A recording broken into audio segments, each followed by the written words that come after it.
What is going on, my family? Your boy Demetrius is back with another classic Tekken 8 video. Here in this video here, I was asked a question in my comment section from the previous video that I had did on what I would do different if I was in charge of creating Tekken 8.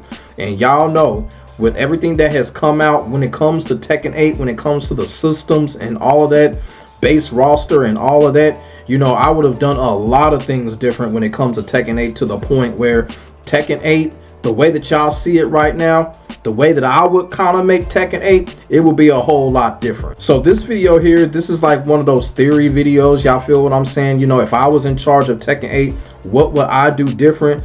What will I keep the same, and how will I approach certain situations when it comes to creating the game and basically dishing it out to the core audience when it comes to Tekken 8, the way that I would see it. And like I said, these are just theories. This is nothing, this is no prediction or nothing like that. So I don't want anybody coming in my comment section talking about you're crazy this, you're crazy that. Everybody can have a theory, everybody can have an opinion. This is just things that I would do if I was in charge of Tekken 8, things that I would do different to make players to continue to play Tekken 8, to make Tekken 8 comfortable for people. Y'all feel what I'm saying? To the point where they get frustrated, or to the point where they're not threatening to leave the game, or to the point where they just find it exhausting to keep up with Tekken 8. But before we get into it, make sure you like, comment, and subscribe to your boy for the hottest Tekken 8 action on the internet, period. We are going to get into this discussion right now. Let's go. All right, so one of the first things that I would do if I was ahead of the Tekken 8 development team, the first thing I would do before development even starts, I'm going to go way back into that process, is that I would hit up the legendary almighty Yu Suzuki. The reason that I would do that is I would hit Yu Suzuki up, ask him questions about development direction and stuff like that, what I should do with characters, what I should do with systems and things like that, because this man is a legend right here. Without this man, there will be no 3D fighting games. So before I even start Tekken 8's project, I would hit this man up and consult with him, basically pick his brain, ask him about what direction I would take when it comes to Tekken 8, and whatever information he gives me, I would take it under advisement, and I would put some of the things that he would have told me to put in when it comes to Tekken 8, because I always trust this man's judgment, just like everybody else does when it comes to fighting game and other type of video game genres.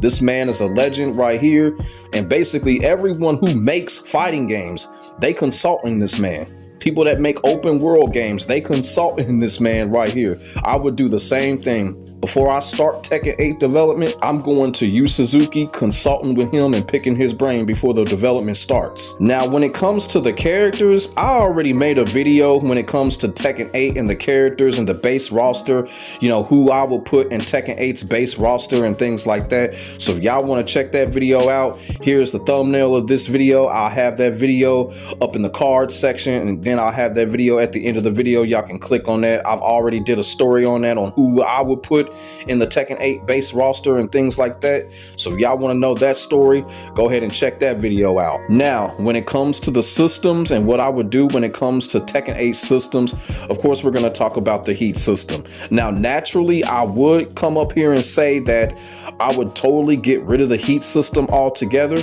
But here's the thing. The heat system is a system that can be reconstructed. You know, a lot of people have had their opinions on how the heat system should truly be like. And I have my opinion on how the heat system should truly be like to make people comfortable in playing with it when it comes to Tekken 8. So here I'm going to say keep the heat system, but we're going to change a lot of things when it comes to the heat system. The first thing that I would change when it comes to the heat system has to be gradual. It has to be only activated when earned. And what I mean by that is the heat system cannot be given to us at the start of the match just by pressing one button. No, you're going to have to earn the heat system. You're going to have to earn the activation of the heat system by getting counter hits, by getting combos, and by getting throws, much like Street Fighter Alpha. I've already said this. The Street Fighter Alpha's bar system, y'all know how that works. When y'all get counter hits, combos, throws, it builds up naturally, and it gives you multiple levels of buildup. That's how I would treat the heat system. Once the heat system gets to a certain level of buildup, that's when you can activate it, and that happens from round to round. When the round is over, you start back over. And once you start back over, you got to gain that right back up until you get to that level to where you got enough counter hits, you done made a couple of combos, you done had some throws or whatever, and then bam, you have the activation to the heat system. And once you use the heat system, you got to start all the way back over again. That is how the heat system should have been in the first place. I don't know why they did it like they did it now, but the heat system should have been gradual like that in the first place. Pretty much every other fighting game does that with a meter type of system. Y'all feel what I'm saying? And also too, when it comes to the heat system, I would totally take heat dash out of the game.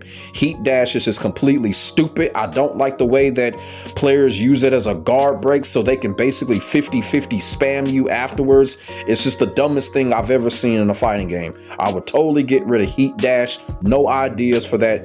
Just totally get rid of it. It's trash. It's pointless. I don't like it. Now, when it comes to the heat smashers, I don't have a problem with heat smashers because when you gradually work your way to get activation of the heat system, if you use that heat smasher, that's it. And that's kind of how it is in Tekken 8 right now. If you use heat smash, that's it. You can't use anything when it comes to heat. So I don't have a problem with heat smash at all. But that fucking heat dash, take that shit out.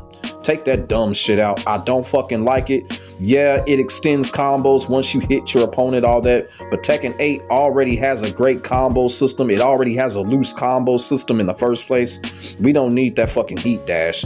Get that shit out of here. The next thing that I would do if I was working on Tekken 8's development is the extra content or extra features, however people want to call it. Now, Tekken 8 really tried to give us some extra features. You know, they tried to give us a deep story mode. They gave us a couple of extra modes like the arcade quest mode, fight lounge, and stuff like that. To some people, it wasn't enough. To some people, like, they were like, all right with it. Y'all feel what I'm saying? But me personally, I would have went a whole different direction from what they did in Tekken 8. One thing that I would have done is, like, you know, Tekken 8 story is good. The story format was pretty good, but I would have done something different. Like, out of the characters of the base roster, I would have did something like, I would have called it like a character campaign. What I mean by that is you have your individual character and it will play out the entire story of that individual character and have it linked with the core story, the nucleus story when it comes to Tekken 8. Now, I know that sounds like a lot for one individual character to have like a 2-hour long story, but one thing that I would do, I would put other elements of other genres in it. Put some RPG elements in it, put some open world elements in that one character's character campaign story. I would have did something like that if I was in charge. Y'all feel what I'm saying? That hasn't been done yet when it comes to fighting games, probably because it does sound expensive, but you know what? It's all about taking chances. I would have done something like that. Have a character campaign for each of the 32 characters in the base roster. With the DLC characters, they're not going to get left out either. They'll have character campaigns. And one of the reasons why I would do it like that, when it comes to story DLC, it'll be easier because you can have a story DLC for your character for the aftermath of Tekken 8. If you don't want to buy another character's DLC story, you don't have to. You can just focus on your character DLC story, buy that, and then continue to play with that character. That's what I would do when it comes to Tekken 8 story. Make it like a character campaign so the individual character can have a whole 2-hour layout of their story.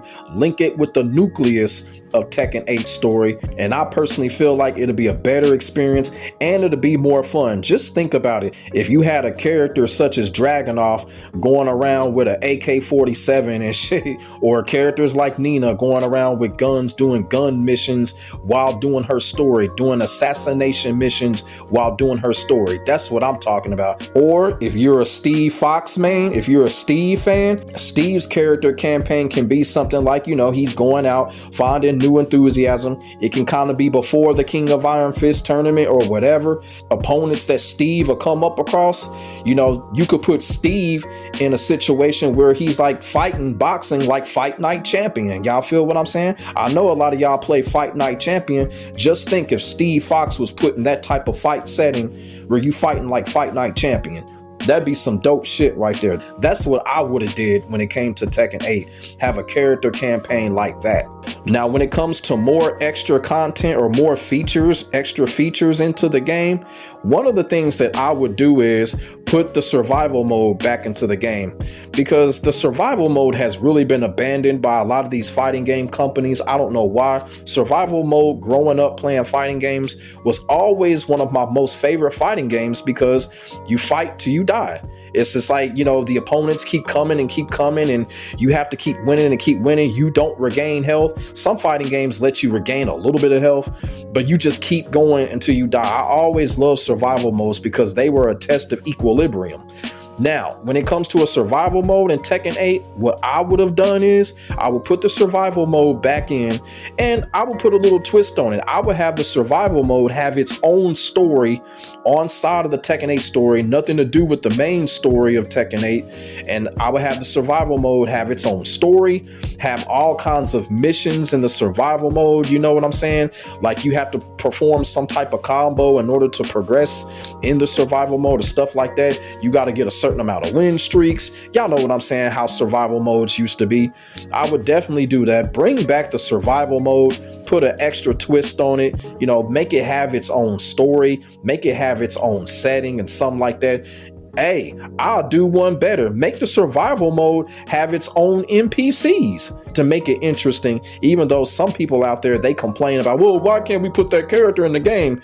Hey, NPCs are NPCs for a reason. So in the survival mode, I'll do that. Put some NPCs exclusively to that survival mode to make it interesting. Now, I will talk about one more extra mode when it comes to what I would do in making Tekken 8.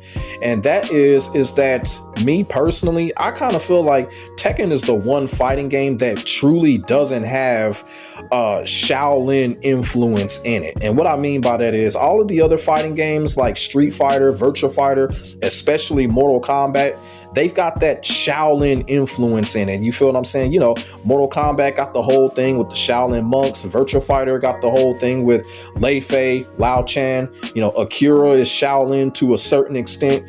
You know, if you look at Akira's stages, you can tell Akira has that Shaolin essence on him. You know, Street Fighter has it, you know, with several characters and several stories that Street Fighters had in the past.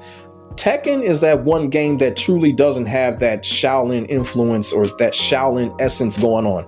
Now, I know a lot of y'all gonna sit there and say, what are you talking about? Fang Wei. Let's keep it all the way real. Fang Wei does not have a Shaolin personality, okay? Fang Wei has more of a rebel personality, a not give a fuck rebel type of personality. That's not a Shaolin influence. I'm just keeping it all the way real.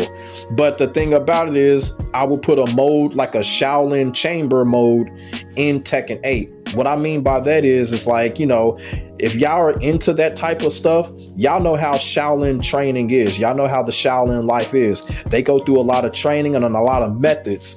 And I will put that in the game.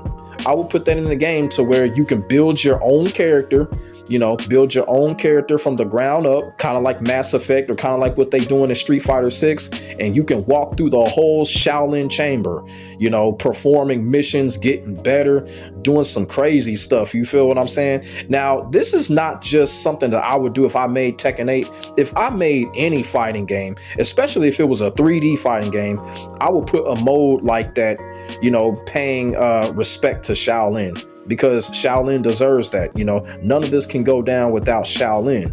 So I would do that in any fighting game if I was working on it.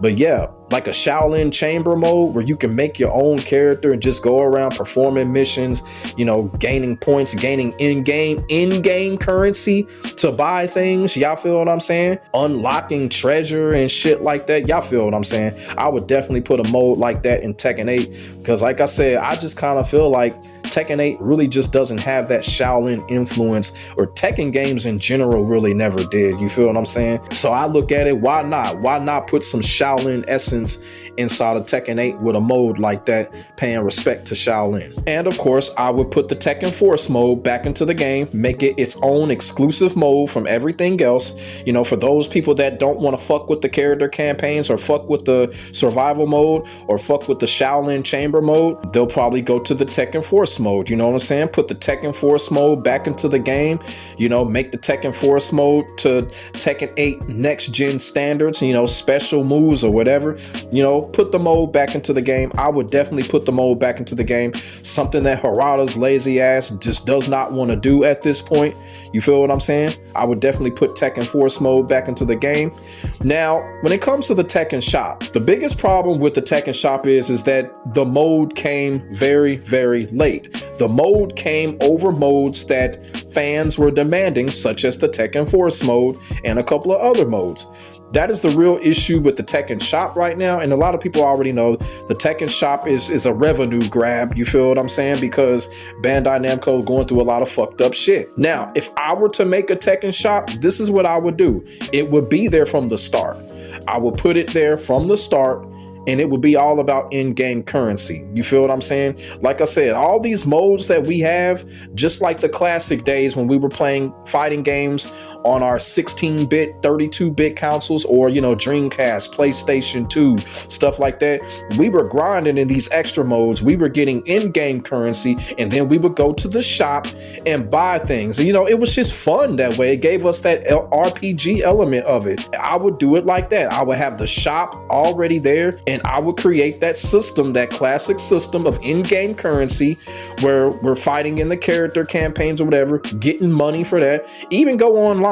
Go online, get the in-game currency points, and then go back to the shop, buy what we want. You know, of course, I have my team update the shop regularly, probably like once every 2 weeks, put some extra material and stuff in there like that. I'm the type of person, I would just roll the dice. I would just go for in-game currency. Y'all feel what I'm saying? Because me personally, making people pay for items, making people pay for a fingernail, you feel what I'm saying? I think that shit is kind of ridiculous. I would make it all about in-game currency, just like the classic days.